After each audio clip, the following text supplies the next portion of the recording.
become so disconnected from our food that we have forgotten that food is medicine, and medicine is food. At least, it's supposed to be. One mom is trying to bring attention to this on social media by showing how she cooks for her kids. Of course, it's not without its controversy. This spring, an Instagram blogger named Gretchen made a viral reel sharing her homemade goldfish recipe. 8 million views later, with everyone from dietitians and the Today Show chiming in, the internet decided that she was a mom shamer who needed to be held accountable. What was her crime? Daring to speak out against processed food for kids. You can watch this interview on The Real Alex Clark YouTube, and if you're here, welcome. But you should know, if you've only ever listened to the podcast, we do a beautiful multi-camera shot show that is made for TV. This is made possible with donations from listeners like you who believe in our mission to heal a sick culture physically, emotionally, and spiritually. Find a link in the description to make a tax-deductible donation today or leave a 5-star review, which is completely free. This week, I get to the story behind the viral goldfish reel, as well as other tips and tricks for creating an ancestral kitchen. We get into the misconceptions surrounding raw milk, why she won't buy chicken breasts at the store, and some juicy facts about store-bought flour that I had never heard. I love someone that isn't afraid to go headfirst into controversy, and that is definitely today's guest. Please welcome Gretchen Adler, aka Gretchy, to the Spillover.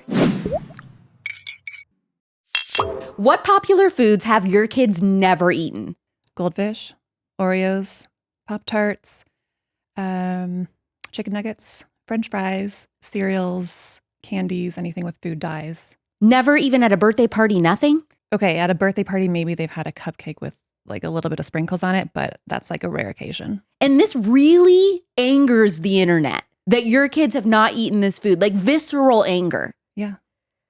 So did you always live this way, eat this way, or did you used to be somebody who consumed a lot of processed food? So I grew up in a very traditional home. My mother was an architect originally, and when she got married to my dad, she decided she wanted to be a stay-at-home mom, and she had 4 of us children at home, so she raised us. She was an amazing mother. She still is. She's my best friend. My dad, entrepreneur, provider of the home. So, all of the opportunities we had are because of him. My mom was very health focused. She, when soy milk was considered a health food, we were drinking soy before anyone knew what soy is, but obviously we know that's not a health food anymore. But we were not raised on ultra processed foods. We did not have cereals. We did not have any of like the fun foods that people think of today.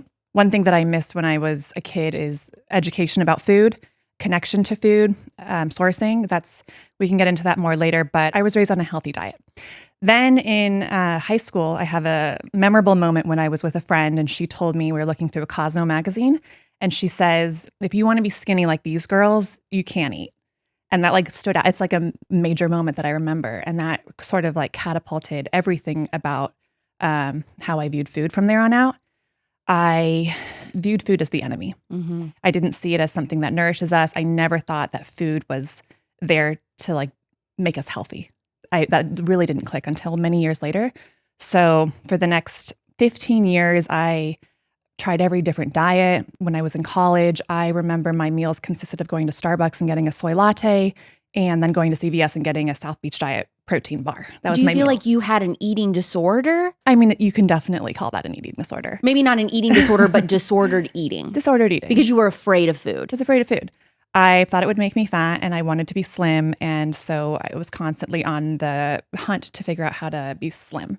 In college, I drank a lot of alcohol. I started smoking cigarettes because I thought that was the answer to be skinny. You saw all the supermodels that were very skinny with a cigarette in their hand. And the Olsen twins, and all the Parisian models in Paris. Yeah. So I started smoking. I drank alcohol. I obviously didn't eat any real foods. After college, I decided, I watched this video called Forks Over Knives. And that was, are you familiar with that film? It sounds familiar. It's a vegan propaganda movie. Okay, yes. So I was sold immediately. I'm like, this is the answer. This is how I'm going to be skinny. I'm going to go vegan. And I went vegan along with the rest of my family. We thought this is the answer. And I was vegan for several years. I did it really well. I initially lost a lot of weight. Then I gained the weight back. And so then I started going plant-based. But how were you feeling on that for several years? yeah, so initially you feel great because, you cut out some of the processed foods and you start eating pretty much just like vegetables. So you feel good. But after a while, I mean, that's not sustainable. You're not getting the nutrients that you need from sources like meats and raw dairy and things like that. So, I battled acne throughout my whole life, from my teenage years throughout my 20s. I had very unsmooth skin, very dull skin. That was something that I was embarrassed about. I had to wear a lot of makeup to cover it up. So anyways, my next memorable moment in my life is that, honestly, I think that saved my life is we were living in La Jolla on a very busy road, and I came home from a walk and a chicken was standing basically at my door. And it was a very busy road. Like, you don't see chickens anywhere in La Jolla, let alone on this busy road. So I was like, I'm going to try and help the chicken. I brought him into my backyard and gave her some like dried quinoa because I had no idea how to feed a chicken. And the next day, the chicken lays an egg. I'm so excited. I can't believe it. I never realized that an egg comes from a chicken and that a chicken lays an egg every day. And I had a 1-year-old at that point, my first child. And I was so excited by this egg, even though I was plant-based at the time, that I was like, I'm going to give her this egg because I think this is probably very healthy. And when I cooked it, it was extremely orange yolk. And before your 1-year-old had the egg, were you doing the vegan lifestyle on the baby as well? So when I got pregnant with my first child, I had been vegan before that, but I really just didn't know if vegan was safe. I didn't know if this is good for my baby. Yeah. So I adopted more of a plant-based lifestyle, which to me meant, still eating my plants, but also, twice a week having some salmon or some fish or maybe some meat here and there. Definitely nothing compared to what I'm at now. But so I'm very thankful that I did not go full vegan for that pregnancy. But so after this chicken lays an egg, then that night, I think it's after the first night we had this chicken, it gets attacked by a raccoon. And I run outside, I chase the raccoon away, that he had done its damage, but the chicken survives. We had to move out of that house shortly thereafter, a month or two later. And so this is a big deal. So at that point, we would have moved into a condo, a nice condo, spacious, with no yard, no nothing, obviously just a condo living. That was where we were planning to move to. But because of this chicken, I felt like I was attached to it. And I'm like, we need to move somewhere where this chicken can live. We can't go to a condo with the chicken. Yeah. And the chicken's ours, and I need to raise it and make sure that it's healthy. So we ended up finding this home in an area that we probably wouldn't have moved to. And there was a nice yard and grass and a place for this chicken to live a healthy life. And that's sort of how everything starts, is when we move into that home with this chicken. Then I'm pregnant with my second baby, and I just start getting into fermented breads.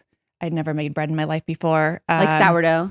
I didn't start sourdough until we moved into the next home, but I was doing fermented breads. Okay. So this is easier. If you don't have a sourdough starter, you can ferment your grains. And this is actually how our ancestors always ate their grains, is they would ferment them first, sour, and then they would cook them and eat them. So yeah, I got into the sourcing of my foods, learned all about how our ancestors ate for optimal health. And really, it's been a journey ever since, and I continue to learn and improve and grow, and it's been very eye-opening too. So is the way that you eat and feed your family, would you say it is the Weston A. Price way, or how would you describe it? For sure, Weston and Price has been a huge inspiration for me, a wealth of knowledge. He's a doctor who, went around the world in the 1930s studying indigenous groups of people.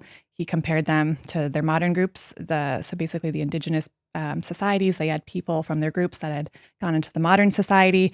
And he wanted to know why the people eating these unmodern foods and the industrial societies were so healthy versus their other people who had gone into the modern world were so unhealthy, and why they had dental problems and why they were dying and why they were sick. And he correlated all of this with what they were eating. In their indigenous societies, they were on real foods. Everything was based on, he visited different groups around the world. So based on what was available locally, some people had meats and dairy, some people had fish and oats. But what was the key point here is that all of the foods were real. Nothing was ultra processed. They didn't have white flour. They didn't have white sugar. Nothing industrialized. And then the people who were in the modern societies were eating all of these modern white people foods, is what they called it. And they were very sick. What did your husband think when you did this 180 on your all's diet?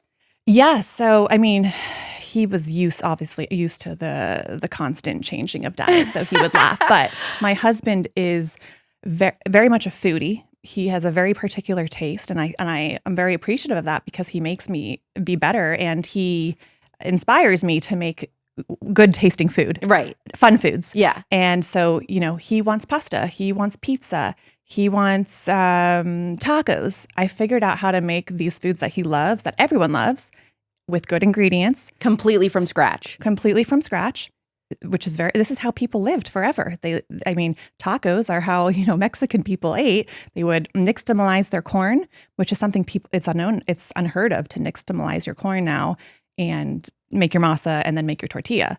But that's what they had access to, is the corn. That was their crop. So they made tortillas in different parts of the world. Sourdough is popular. That's because they had the grains there, the wheat. Einkorn is the most original form of wheat. It's 12,000 years old. So our ancestors knew to sour this grain and turn it into bread. Wherever people lived, they had access to local resources, and they used those resources. And that's how they made food. I have 2 acronyms for you to learn. Are you ready? BYOS and BYOC. BYOS stands for Bring Your Own Salt. Traditional table salt at restaurants is man-made, chemically treated, devoid of nutrients, and just not real. So I have a mini purse salt that I carry with me at all times because real salt is good for you. The other acronym, BYOC, stands for Bring Your Own Chips. Your friend's house, a birthday party, and definitely at restaurants, you want to bring your own chips. Most chips are packed with disgusting industrial oils that cause bloating and bad skin. There's fake salt and GMOs. Masa tortilla chips, on the other hand, are made with organic corn, grass-fed beef tallow, and real sea salt. That's it. Masa chips are the best tasting seed oil-free chip on the market. Trust me, I have tried them all. And once you go Masa, you'll never go Baca. That didn't rhyme like out in my head. I thought it was going to. Modern people think that they've only got 2 choices: either starve yourself and feel guilty and miserable about your food, or eat poison-filled food that never makes you feel full. But there's actually a third option: the real food, natural health, as God intended way. Masa chips are the answer for how you can have your chip and eat it too. Seed oil free. You've never had better tasting, saltier, I think that's important, seed oil free tortilla chips. Try Masa Chips at masachips.com with code REALAlexClark for 20% off your first order of seed oil-free tortilla chips. Find the link in the show notes. I was around so many of you in person at Turning Point USA's Women's Conference a few weeks ago, and I got to hear straight from your mouths how Aleavia's organic prebiotic body wash changed your life, especially those of you who struggle with skin issues like eczema. Plus, just how stoked you were because I had them stock the bathrooms with Aleavia hand soap so that you wouldn't have to use the nasty endocrine-disrupting hotel soap. Everybody was so excited and immediately understood why it was so important to me to have Aleavia be a part of this show, helping heal a sick culture. Aleavia Prebiotic Hand and Body Wash is the Rolls Royce of non-toxic soap, as I like to say. There is nothing that smells better, repairs the skin faster, or applies to the body better. Aleavia Body and Hand Wash is prebiotic body skin food. It feeds the skin's microbiome so it can heal faster. There is a reason burn victims prefer Aleavia Body Wash. Prebiotics naturally produce hyaluronic acid, improving the skin's moisture content and strengthening the skin's protective barrier, which aids in slowing the aging process. The power of prebiotics unlocks radiant and healthy skin. Go to Aleavia.com and use code ALEX15 for 15% off. That's Aleavia.com with code ALEX15 for 15% off. Find everything in the description. Your aesthetic, all of your content, it would fall into the trad wife category. Do you get a lot of pushback from that on the internet? It's not a trend. A trad wife, a traditional wife, is the way a woman would have raised her family for generations, right? This is how we grew up, is with a woman, a mother who stayed at home and took care of the home, took care of the children, made them homemade meals. Their health was a priority, and this is a very traditional thing, right? And today, because some women are showcasing this lifestyle and obviously are embracing it because they're coming back to what we once did, they see the value of that. Other people see this as being very abnormal, and they're angry about it because they think it's against feminism. They think it's suffocating, like you have no true freedom, no true sense of self. Would you agree with that? Not at all. Being a mother is the most important job a woman has, and it is a very serious job. A serious role. You take responsibility for your children, for your health, and for your family. That's the biggest role you'll ever have. And our children are the next world leaders, so we need to make sure that we feed them for optimal health.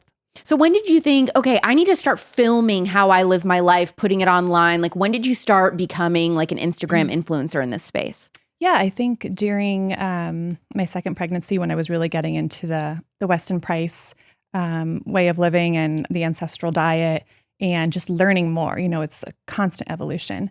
But I started posting some stuff online about what I was cooking, what I was making. I was making homemade yogurt, homemade butter, homemade sour cream, everything raw. And people were really taken back by it and were excited by it. They wanted to see more. They wanted to know what I was doing. And I just started posting more. And then I had so many questions and a lot of similar questions. And so I created my Nourishing Kitchen Masterclass, which is a 2-hour course that teaches women how to take back their kitchens and how to really get started on this from scratch homemade lifestyle with the most nutrient-dense foods on earth and how to nourish your family. Do you post yourself serving your kids raw milk ever? Yes. I mean, my kids drink raw milk almost every day. Does that scare people? Yeah, raw milk is something that scares people for sure. Why is that? Because we've been told that raw milk will kill you. They want you to drink pasteurized milk because there's no bacteria in pasteurized milk. But the thing is, raw milk has literally been a superfood for thousands of years, right? It never killed us. It is what we ate. That was our medicine, a drink. Some societies would, during the summer months, their sheep and their goats and their cows, they go up into the hills and the grass and they eat the grass and they have tons of very nutrient-dense milk during those summer months because that's when the grass is its greenest. And so they take the milk and they turn it into cheese, raw cheese. And then during the winter months, they eat the raw cheese and they eat the raw butter. Raw milk is a health food. And when we are pasteurizing milk, are we losing a lot of nutrients that way? You lose everything when you pasteurize milk. You not only lose the enzyme content, the protein is denatured. There's so many billions of healthy bacteria in raw milk. In pasteurized milk, there's no healthy bacteria. Obviously, the bad bacteria is killed as well, which is great. But it's just a dead food, a denatured dead food. But the reason why they do pasteurize milk is because now our dairies are massive feedlots where these cows are fed grain diets. I drove right by one recently. I was honestly horrified. Bunch of cows are in one small penned setting, tons of cows. They are lying down. They're not standing. There's no grass. There's grass on the outside of this, quote, farm, but there's no grass on the inside. And they're trying to get the grass on the outside of the fence. And it's disturbing. They live a very depressing, unhealthy life. So they're sick cows. They probably get antibiotics and medication they have to because they're sick. And that milk is not safe. So if you're going to drink that milk, you got to pasteurize it. Yeah, that's the irony is that is people think that raw milk isn't safe, but the way that we are treating cows, the things that they are eating, the antibiotics that they're pumped with to keep them from spreading their illness in these horrible factory farms, that is really what's not safe. But people don't want to acknowledge that. They've been totally indoctrinated to think the opposite. One problem is we've lost connection to our food source. Nobody has any idea where their food comes from. All they know about is the labels on the product. How many milks are there in a grocery store? How many brands are there? How many marketing messages are there? Lactose free, low fat, skim. It's just like all you need is raw, whole fat milk. And then the cream on top is skimmed and you can have some of that cream. We have completely lost connection with our food source. People have no idea where their food comes from and what that looks like. So they're inundated with products on the grocery store shelves. There's so many varieties of milk that you can buy. Every type of cereal, every type of salad dressing, whatever it is. Like we are inundated with products. The vegetables, you can select whatever vegetable you want from around the world all year long. You can literally buy a tomato when tomatoes are only in season in the summer. Cucumbers only in season in the summer. So there's no connection to the food. And that's the problem. Is your prenatal vitamin trash? I mean, Probably, to be completely honest. For years, different supplement or prenatal brands have asked me to promote them. I have said no to every single one of them because truthfully, I didn't fully love or believe in them. There was always some crap ingredient or filler that I wouldn't want in my own body, so I wasn't going to tell you about it. Fast forward to today, I organically met the owner of Birthright Supplements at a regenerative agriculture conference, first green flag. We got to talking, instantly became friends, and I was blown away by her supplements. Listen to this. Birthright believes that it's time to return to better ways of being in tune with our bodies and hormones through wild foods, medicinal plants, and the entire animal nose to tail to reclaim your health, vitality, and fertility. They believe that is your birthright as a woman. They have a complete prenatal called Bloom and a hormone reset called Revive. Created here in the USA and sourcing from only sustainable regenerative farms, this is the first and only prenatal sourced from grass-fed and finished beef liver, raised without pesticides, hormones, and antibiotics, bone marrow powder, wild fish eggs, oyster, and wild harvested herbs like dandelion root and black haw. Bloom is best consumed before conception to build nutrient reserves, boost fertility and ovulation, as well as during pregnancy to support both mother and child, and post-pregnancy for targeted support in mother's recovery and milk production. I have not seen I am telling you, I have not seen any prenatal that comes close to Birthright. I'm out of time, so I can't even tell you about the hormone reset, but between the prenatal and that, no matter what stage of life you're in as a woman, one of these supplements is perfect for you to add on to your journey of a real food diet. Go to birthright.co and use code ALEX for 15% off. That's birthright.co and use code ALEX for 15% off. Everything will be in the description below. You are going to be amazed by the best and only beef liver prenatal on the market. My job requires a lot of wear and tear on my face. I mean, look at me! No, I mean a ton of makeup most days. My skin doesn't get a lot of time to breathe, so it's really important that I'm using the best skincare to repair it as much as I can at night when I'm sleeping. If you're wondering about my skincare secret, I have been using the same brand for years now, Nimi Skincare. It's an openly conservative-owned skincare brand made in the USA, and after talking with me, they just launched their first clean skincare line. This was important to me. They knew it was important to you. And don't let the clean description sway you into thinking, well, if it's clean, it's probably not very powerful, because I made sure that these bad boys were packed with glycolic acid, retinol, vitamin C, hyaluronic acid, and more. The bonus is that they're all fragrance-free and dye-free products. I love a good mask during bath time, and I've been loving the Nature Burst antioxidant mask. This luxurious mask combines organic antioxidants like cranberry and blueberry extracts with lactic and glycolic acid, plus deep hydrators to nourish and protect your skin while revealing a healthy glow. This is great for enhancing vibrancy and increasing hydration. If you don't care whether something is clean or not, as long as it works, the Nimi Hydrating Clean Moisturizer is still one of my all-time faves. You'd have to pry it from my cold, dead hands. Go to NimiSkincare.com and use code AlexClark for 10% off. That's Nimi Skincare, Nimi Skincare.com with code AlexClark for 10% off, and try their new clean line that I consulted on today. If you don't have a farm or a mom with a farm like Gretchen and you want farmers and meat that you can trust, Good Ranchers does an amazing job doing the hard research work for you. Good Ranchers is a meat subscription company that delivers straight to your door, sourcing from small American-owned farmers and ranchers in the Midwest.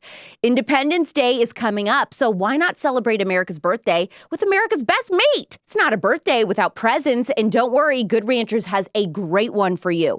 $100 off plus free smoked bratwurst for a year.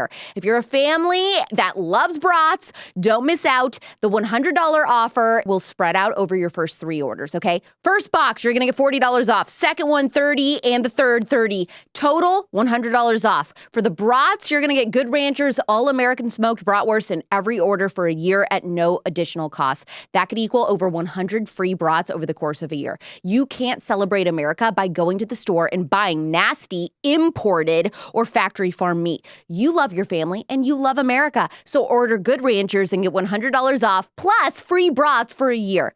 And they donate a portion made from each order to the Paralyzed Veterans of America. It doesn't get more patriotic than that. Go to goodranchers.com with code Clark. That's goodranchers.com with code Clark. Everything is in the show notes. Good Ranchers, American meat delivered. people know you as the Goldfish lady. You decided to post a reel making your kids goldfish completely from scratch. I mean, grinding flour, all of this kind of stuff. This absolutely ignited the moms on the internet. They were absolutely furious with you, calling you names. You had nutritionists calling you out for making your own goldfish. Why did this make people so angry? People feel personally attacked when they find out that something they're eating, maybe feeding their children, is not good for them. It's considered mom shaming. So if I'm posting a healthier alternative, I'm mom shaming because they're not providing their family with those healthy alternatives, and they feel like I'm attacking them. What were some of the comments saying to you? Oh, everything in the book. I'm personally attacked by what I look like. I'm going to be giving my kids eating disorders. That's a big one, is that they will have eating disorders for the rest of their lives, that I'm brainwashed and that they do eat these foods at school because, they have access to it, when actually I pack their lunchbox every day. I pack their snacks every day. Okay, so the argument from moms on the internet is that if you feed your kids food that is homemade and not processed, you're going to give them eating disorders. But if you feed them the processed food, then you give them chronic disease. So I guess it's really an either or, which I don't think that those kids are going to get eating disorders by knowing where their food comes from and eating healthy, real, living food. I know that you agree with me that their argument is well, I don't want to deny my kids access to any food, no matter if it's the most unhealthy food on earth, because what, you just don't want to hurt their feelings? A lot of these dietitians who have been paid off by big food is they say that we should give our kids access to all foods, junk foods, ultra processed foods, everything. They should have it all in balance so that they have a healthy relationship with food. Now, I consider ultra processed foods and foods with food dyes, seed oils, all these types of foods that kids are eating these days. I consider these some sort of poison because over time, little by little, you are getting sicker. And at some point, your body will just be like, I can't take this anymore. And now I have cancer. You know what I mean? Or some sort of chronic disease. Throughout our lives, your body will give you signs. Maybe you start with acne, and then maybe you move into extremely horrible menstrual pain. And then maybe you have infertility issues. Then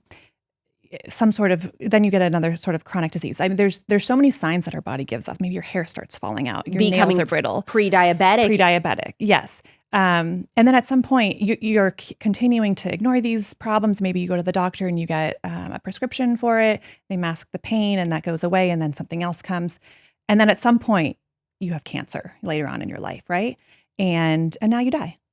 So yeah, it's little small forms of poison that add up over your lifetime that will cause an unhealthy death in the end. Were you shocked that it was you making homemade goldfish that seemed to go viral, and that was the thing that was so ungodly offensive to people? Yeah, because goldfish are very popular food items. People give their kids goldfish every day as a snack because they think they're good for them. Dietitians, one of the dietitians is quoted in an article on today.com saying that goldfish are high in protein. They have 3 grams of protein. It's great for a balanced child's diet. I mean, that's the most laughable thing I've ever heard. Goldfish are not something that I think of when I want to give my child protein. Well, yeah.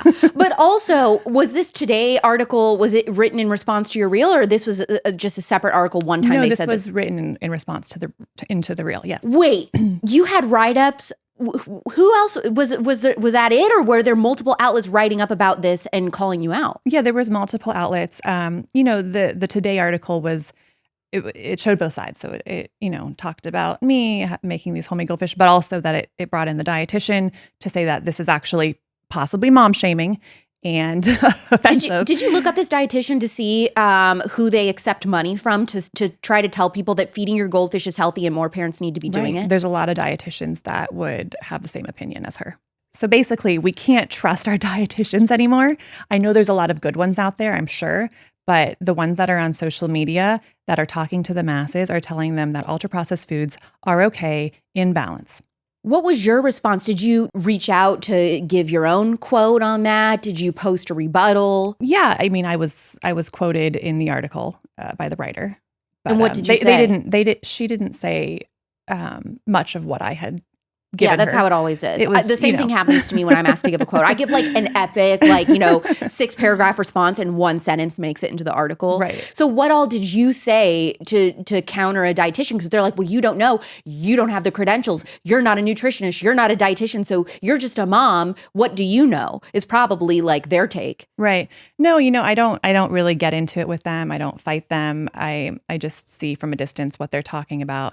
And I have to keep moving forward because I've got much bigger things to conquer, What do you say when people accuse you of giving your kids eating disorders by feeding them healthy food? I learned that I can't respond to those types of comments on TikTok. I was given a strike for using the wrong words. I think I used mental disorder, and I was given a strike. So I'm afraid to comment about those types of subjects anymore. But yeah, I know that my children will not have disordered eating because one of the things that I missed when I was growing up was the food education. My mom did an amazing job. I'm not complaining at all. But like if she had and obviously she's learned a lot along the way too. Well, and she now has a farm with cows and chickens and a massive garden, and she prepares all of the foods for the entire year. So she's on another level than she was when we were growing up. So I know my kids are not going to have disordered eating because I've been raising them from the ground on up with education about why they're eating foods. There's no restriction. I make them everything, which I show on my social media, that other kids are able to eat. Like I make them homemade Goldfish. I make them homemade Oreos. I make them homemade Pop-Tarts. Whatever it is, I make them sourdough pizza. I make them sourdough breads, PB&J, and Crustables. So I make them all these really fun foods so they don't ever have to feel left out, and so they know what these foods are. But at the same time, most of their meals are nutrient dense and nourishing and satisfying. So I don't actually make these snacks a lot. They don't snack. I don't need to give my kids Goldfish. So I was just going to say the same thing is that everybody wants to know like what my snack swaps are for seed oil free snacks. And I do have them. I know what brands make, snacks that don't have all of these crap ingredients in it if I really wanted to. But the truth is I have a few of those things in my pantry, but it is so few and far between when I reach for that, because most of the time I'm only just eating my actual meals. I'm only eating breakfast, lunch, and dinner. Mm-hmm. You're getting so much protein and so much nutrient density in those meals that you're never really hungry throughout the day for a snack. Exactly. And that's what they don't understand, because until you make that switch over to eating this way, you don't realize how little you need those snacks. And that's the other gripe I get, and I don't know if you experience this, Gretchen, is that everybody says, well, it's so expensive to eat this way. I'm like, no, it isn't, because it is costly when you're getting the snack items. And what they don't understand is that you really don't need those snack items because you're not going to be hungry for that often. So where primarily their meals do consist of the processed food, and because of that, they're needing to snack all day throughout the day to feel like they're full because of the way that they're eating now, they're not going to need that if they are to transition into eating more of an ancestral diet. Absolutely. Yeah, when I make breakfast for my kids in the morning before school, I make them a homemade beef sausage. I give them fried eggs, like super simple. And so they've got their high protein, and then maybe I'll have like a little bit of yogurt for them, or a little bit of a smoothie, or some raw milk. Maybe I'll make them fermented pancakes. So they've got like a very satisfying breakfast. That'll keep them satisfied the entire day until dinner lunch. if it needs to. Yeah, or that. And then I pack them a really great lunch, which a lot of the times, they might not eat the entire lunchbox. And I'll ask them, I'll say, why didn't you eat it? Oh, I didn't have time. I wasn't that hungry, or whatever it is. And I'm not going to be like, well, you need to like eat all of your food. It's like the child is able to tell themselves if they are satisfied, if they're hungry. At dinner time, I make them another very satisfying meal, like a whole chicken roast or a beef chuck, or with some vegetables and maybe like a soaked rice that's cooked in bone broth. And it's a very nourishing, satisfying meal. They eat that. They eat whatever they want. I don't force them to finish their meal. And then afterwards, if we decide that we want to make something for dessert, we do it together and we make it. And that's that. Why don't you believe in buying chicken breasts? Chicken breast is a very unsustainable item. I actually cringe when I see chicken breast being made in a recipe, because I choose myself to only buy the whole chicken. I make the whole chicken and then I cut the pieces of meat off the chicken, but it's not the breast. So the breast are these Cornish cross hens are raised in these factory farms, which are, enclosed inside of a building. They are fed a high grain diet and they are bred for their large breast. They do not walk. These chickens can't walk. If you were to see a video, you'd be absolutely horrified because there's not enough room for them all, first of all. And second of all, their breast grows so quick and so large that they can't stand. So they're sick birds. They've got lesions all over their bodies, and they're probably given antibiotics. But the thing is, they're slaughtered at about 6 weeks of age. So even if they are sick, it doesn't really matter. They're done, right? So then these large breasts are removed, and the chickens are bleached first, and then they're removed, and that's what you see in the grocery store, are these large breasts. So, and also there's a premium price on the breast too. You save a lot of money by buying the whole chicken, not only because it's a lower price, but also you get to the bones from that whole chicken, which you then turn into bone broth. And then you use bone broth to cook grains and rice and, to make soups and whatever. Very nourishing food. But yeah, the breasts, not a healthy item. Okay, but what if you're getting them from an organic or regenerative farm? Well, that's a different story. If you want to, but you're talking about just traditional. But you're going to pay up for that. Like right. From the farm that I order from, I don't even know, but like 2 breasts, one on each side of the chicken, it's like $25. Wow, I mean, that's excessive when I could buy the whole chicken from them for $35 and get all of the meat and get all of the bones as well. And so how often do you get a whole chicken and then make the bone broth and everything? Is this a weekly thing? Is it twice a week? Yeah. So I don't shop a lot. I'm not a consumer. I like to have my food in my pantry and in my freezer. So my freezer is stocked with whole chickens and slow cooking pieces of meat, like, the chuck roast. And are you getting whole chickens from a local farmer to you? So I actually source my meats from my parents' farm. Okay. In Ohio, but how do you get it? Wait, you live in California and they're in Ohio, so what do? Send it on dry ice to you or something? Yes. Oh, nice. Yeah, I'm very fortunate that I have that. But before I had access to this, I would have sourced through a local farm and they would have shipped to me. Okay. But yeah, so my freezer is filled with the chickens, the meat. It's filled with raw butter. It's filled with raw cream cheese, ground beef. And when it's time to cook dinner, in the morning, I'll typically take out one of these cuts.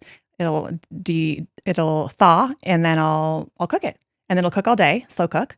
And then when it's time for dinner, I have that meat ready, and then I'll just throw together a salad or some vegetables. Maybe I cook some rice with it. Maybe I have some sourdough bread. Every summer, I think about the fact that at one point I was enjoying my last responsibility-free summer as a kid, and I had no idea.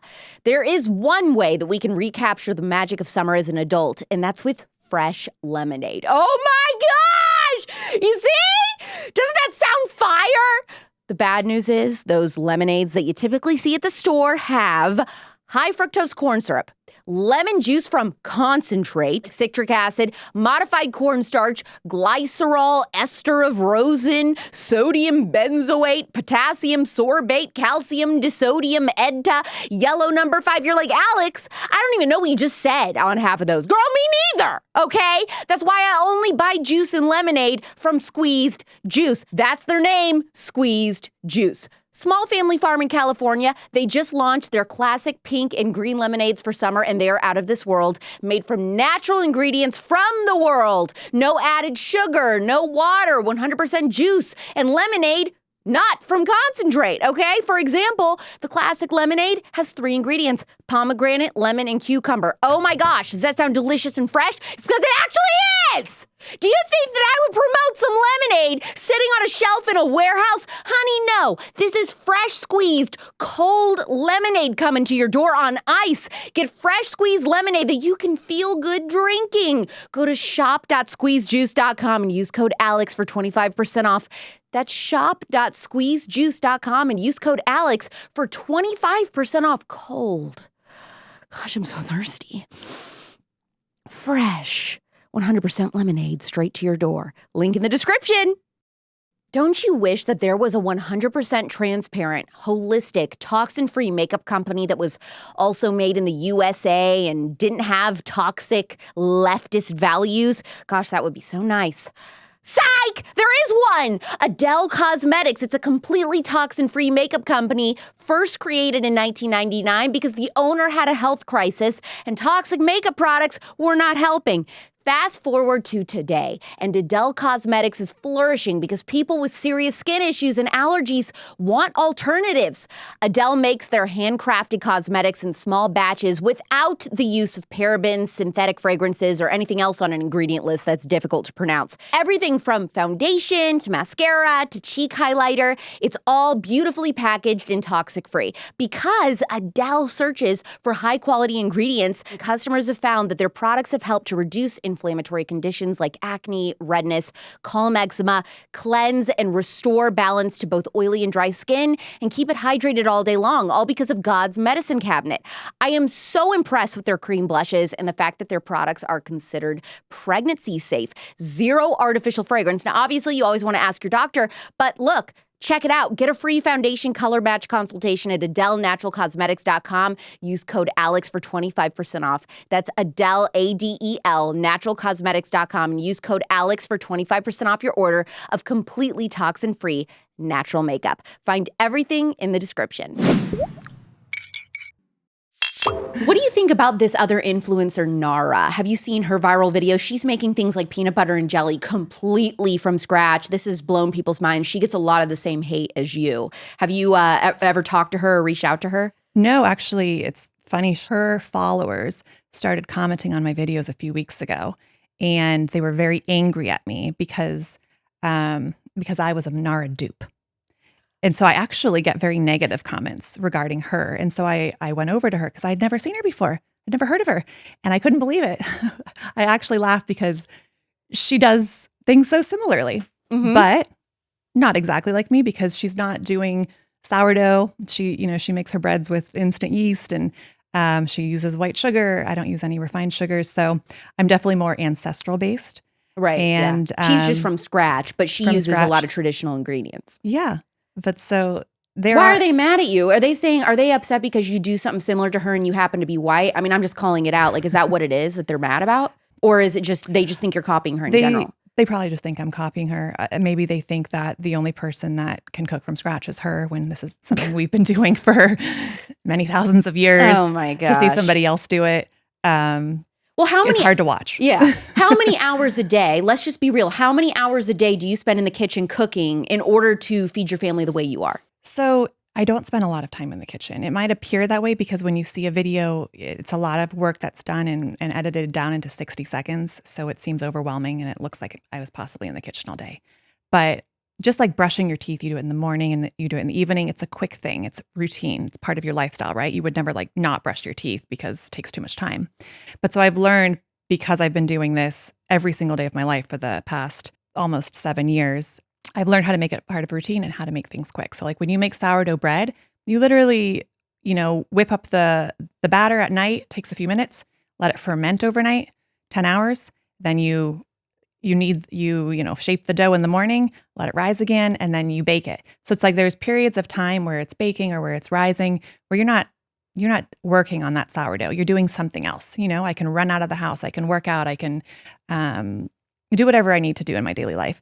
And then I come back and I do a few more minutes here and there. So it's just very much doable and it's part of my lifestyle. And I figured out how to make it work. Well, now I don't know the fancy terms for everything, but you're like making your own flour. You're like grinding flour and all this. That takes a few seconds, by the way. Oh, really? It's the most nutrient-dense thing you can do is to make your own flour because, flour in the grocery store is shelf stable. It's been stripped of all of its nutrients. Tell us what's wrong with the flour at the grocery store. It's white, it's bleached, it's stripped of its bran and its germ. And so what's left is the endosperm, which is a high starch product. So when you consume these white flour products, you spike your insulin, it's high glycemic, and it's just not a health food. It's actually a food that I would consider that you would want to avoid.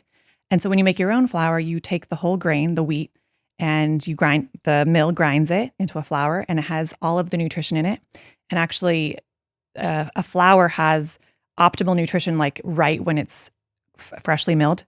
And then every single day that it sits, it loses its nutrients. Oh, and think about how long flour is sitting on the shelf at the store too. Well, it's been stripped of its nutrients in order for it to be shelf stable. So the bran and the germ are actually products in the flour that would go rancid if it sits on a shelf.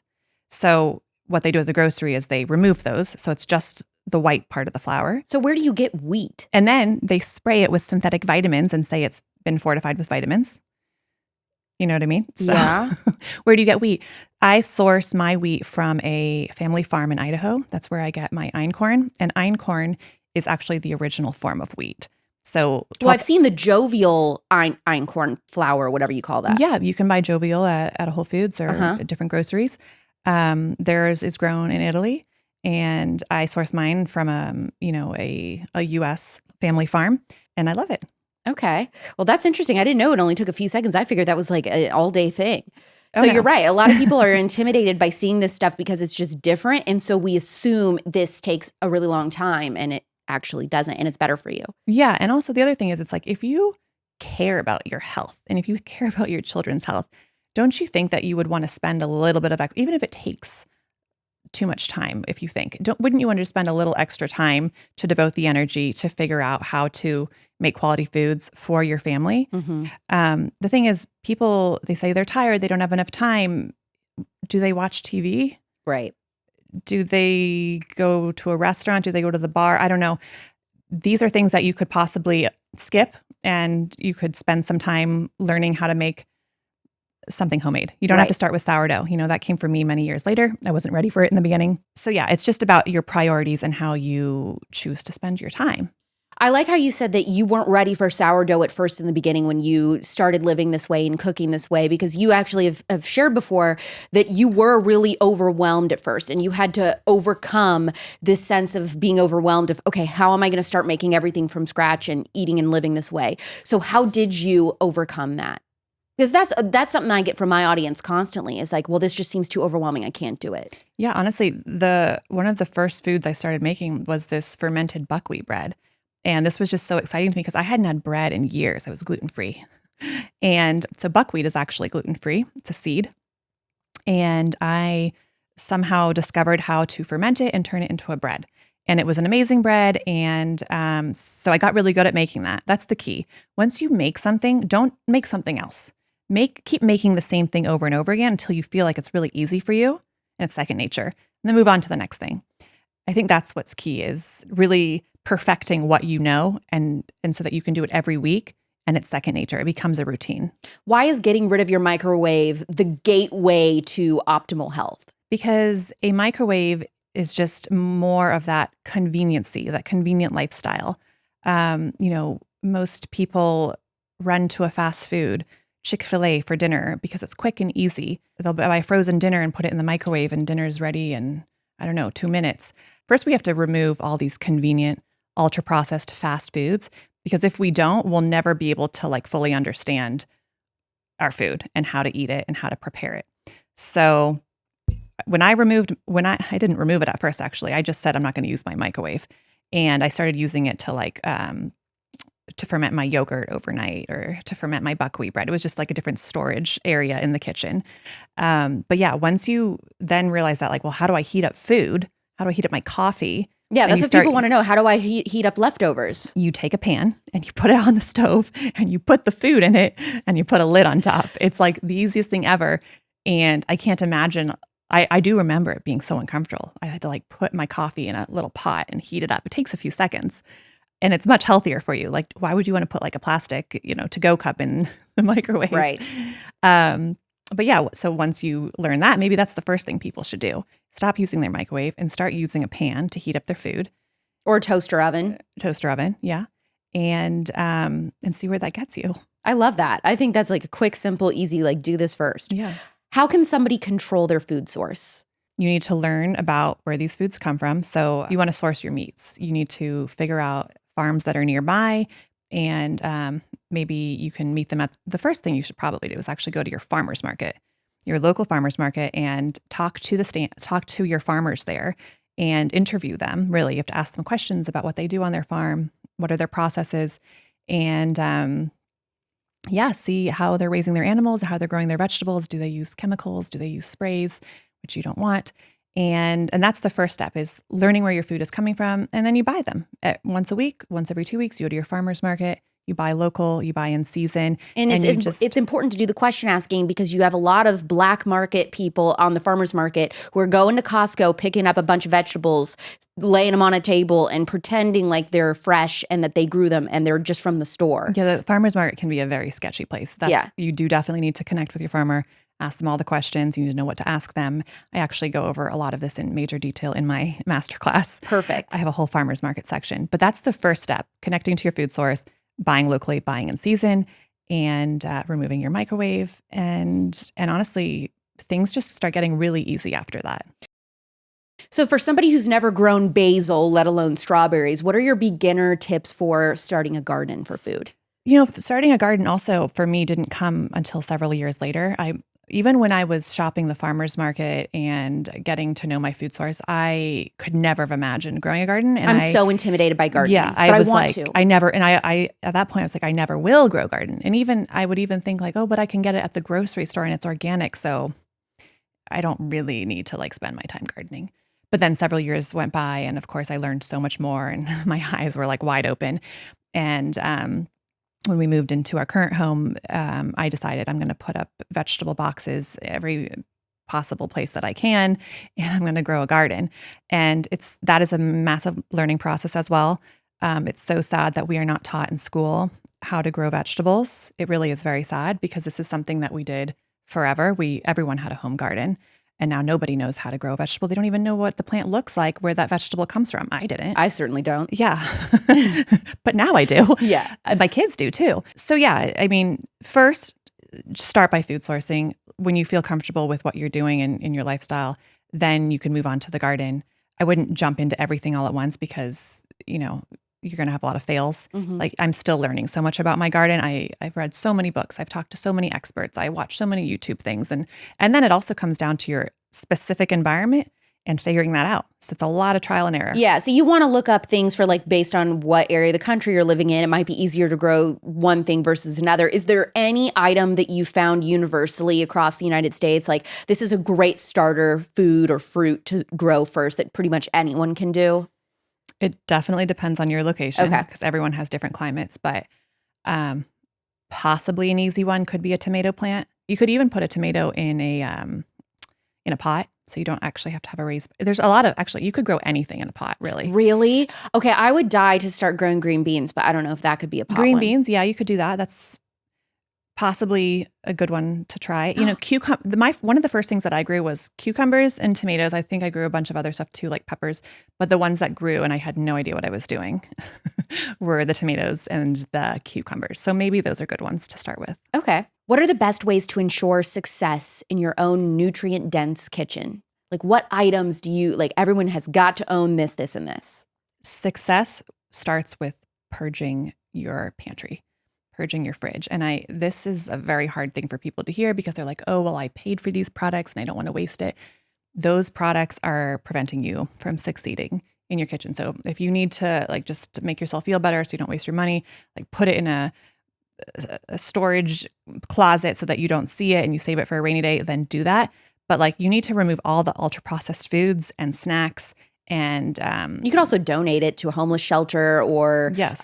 Human trafficking rescue center or something like that locally. It's a great idea. Yeah. So once you've removed these items from your kitchen, you then are going to restock with your nutrient dense, simple ingredients. So your whole chicken, your meat. Then when it comes to flavoring food, it's very simple. You onions and garlic, that's how you flavor food. Unrefined sea salt, ground pepper, that's really all you need. And then if you want to have some organic spices to, change things up a little bit, then do that. But that's really the base of what your kitchen should look like. And then in your pantry, you can have, different variety of beans, wild rice. And you don't like canned beans. You like the dried beans, right? Oh yeah, no, Why is it important to do that? Beans. So beans, legumes, grains, they have something called phytic acid and enzyme inhibitors, and these make it very hard to digest if you don't properly prepare them. So for me, I want to soak those grains, soak those beans for 24 hours with an acidic medium, and then I'll rinse them, and then I'll slow cook them with bone broth until they're cooked. So if you have a bag of of kidney beans, let's say. What are you soaking them in? How much of the liquid? Do you cover the bowl? Do you put it in the fridge? Do you leave it on the counter? Like, how does it work? Yeah, you just measure out your kidney beans. You put them in a bowl, say 2 cups of kidney beans. Then I fill it with like pretty hot water. I put some vinegar in there and then let that soak for 24 hours. You'll actually see that bean start to sprout if you look closely. And then you wash it and then you cook it with, I like to cook mine in bone broth, but you could cook it in water if you want to. And that'll cook for, it depends on the bean, but say like 1 to 2 hours. And how much apple cider vinegar? Just like a big pour. Okay. I don't know, 2 tablespoons. Okay. Yeah. So our ancestors, they always prepared beans, legumes, and grains in this way. They soaked, they fermented because they knew in order for their bodies to be able to digest and to absorb the minerals that they needed to soak and ferment first. Are there any dietary restrictions in your family, like dairy-free, gluten-free, or anything like that, or absolutely not? Absolutely not. See, I just learned I have an autoimmune disorder. And so they're like, you cannot ever eat gluten basically for the rest of your life, which devastated me. I'm still like coming to terms with it. I've done a good job of avoiding it, but I'm like, well, there's got to be another way. I hate living like this. Do you have celiac? Hashimoto's. Okay. Because I've heard that, I know this is a fact, is that einkorn is, it's the primitive form of wheat. Our wheat has been modified over the course of time. And then in the 1950s, they fully modified it in the lab so that there would be a higher yield and the grain would be bigger. And it's a completely different product than einkorn. The chromosomes are different. Just the genetic makeup of this grain is different. And people that are having major intolerances to gluten have eaten einkorn products and they don't have any issues. Okay, cool. I'm going to look into that then. I'm not recommending that a celiac do this, but gluten intolerance, einkorn works. So inevitably in life, there are going to be celebrations or outings or get-togethers where you're ending up going out to eat. How do you navigate going out to eat at restaurants with your kids as far as what they're ordering? Yeah, I mean, my kids, they've been raised from the ground up how to eat. I've taught them what food looks like and what it doesn't look like. They know how it should make them feel. And they know how to make informed decisions. When we go to a restaurant, they're the first ones to beg for raw oysters. And they have their fish and their salad. So we make the best decisions that we can at a restaurant or if we're traveling. And there are really great options at restaurants these days. I mean, you can make good decisions when you're out of the house. In terms of birthday parties, same thing. They know to avoid food dyes. So if there's a cupcake and it's got sprinkles on top of it, they remove the icing and maybe they eat the vanilla cupcake. If there's pizza, they'll go for the pizza. It's funny, you were saying that everyone has, like, what are the food allergies in our house? Well, when we, go out of town, we go skiing or something like that, and they have to go somewhere and they ask us, what are your food allergies? I always write down fried foods. Yeah. Fried foods. And so my kids, they know not to eat fried foods. They know not to eat products with like white flour products. You know what I mean? Like ones that are like the hamburger bun or just like the white bread, that white soft bread. That's like the worst thing you can do. Well, I think what's really interesting is that your husband is a restaurant owner. Your family owns this Mexican restaurant chain in California called Puesto, right? Mm-hmm. So what do you guys have plans to transition that restaurant eventually to like your way of eating that you do for your family? Or have you all ever talked about that or anything? For sure. So his restaurant, the Mexican restaurants, they make everything from scratch. They use very high quality ingredients. They make their masa, they make their tortillas. Their margaritas, they don't use syrups and like powders. Oh, It's cool. all from scratch. So they're doing things right. And then we also have an Italian restaurant that's even like a notch up. Really? In terms of quality, and it's amazing. I think possibly I inspire my husband to constantly strive to be better, and he does. He has hired the best chefs from around the world. Have you talked to him about like, we need to transition to seed oil free eventually and things like that? They don't use seed oils. Oh, cool. Yeah. We talked about that a long time ago. Oh, and at neat. their Italian restaurant, I think they only cook in butter. At the Mexican restaurant, they cook in olive oil, avocado oil. Wow. So yeah, no, they're doing things right. Oh, And I love and that. it shows. People love the restaurant. You feel good when you eat there. That's what's important. What is your response to your followers who say, your life looks lovely, the way that you're cooking for your children looks really ideal, but no one could really afford to live this way? I think I save a lot of money by doing what I do. you spend so much extra money by buying an ultra processed food. Like you are paying for it to be ultra processed. A box of cereal, I think like the one with the tiger on it. What's that one called? Oh, Frosted Flakes. Frosted Flakes. The Frosted Flakes box is like $8 or something, or $7.50. I'm not sure, depending on where you buy it. A pound of grass-fed ground beef is like $5.50, $6. You could buy it cheaper at some places probably too. That's cheaper than a box of cereal. That box of cereal is giving you no nutrition. It's hurting your health. You're going to be hungrier later. It's highly addictive. It's filled with sugar, glyphosate, and you could buy ground beef for less, and you could actually like nourish and satisfy your family. Ground beef and beans and rice, like that is a cheap meal. And what I think they're looking at is that they go to the store and they're looking at, okay, the organic, grass-fed, grass-finished versions, which is obviously ideal. If you can't afford it, go for that one every time. Go for organic every time.